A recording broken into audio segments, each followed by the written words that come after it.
Avrà fatto un grande effetto ieri all'imbrunire e transitare dalle parti di Bonamorone e vedere le luci spente nel comitato elettorale del candidato Lillo Firetto, a differenza di quanto stava accadendo a qualche chilometro di distanza, dove sono dovuti intervenire i carabinieri e l'esercito per disperdere i simpatizzanti di Franco Miccichè.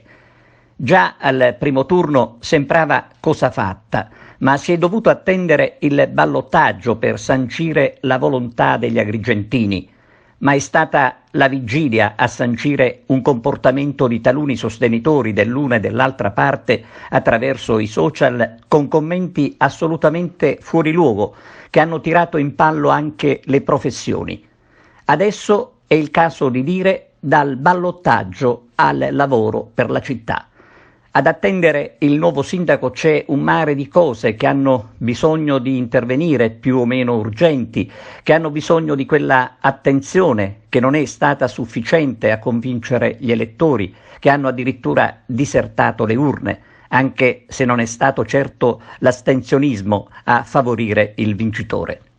Franco Miccichè noi lo abbiamo tante volte definito un agrigentino che ama Agrigento con i fatti.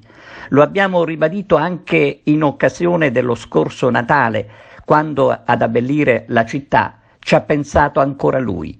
Ecco, sono premesse queste che aiutano a sperare. Buon lavoro allora, sindaco.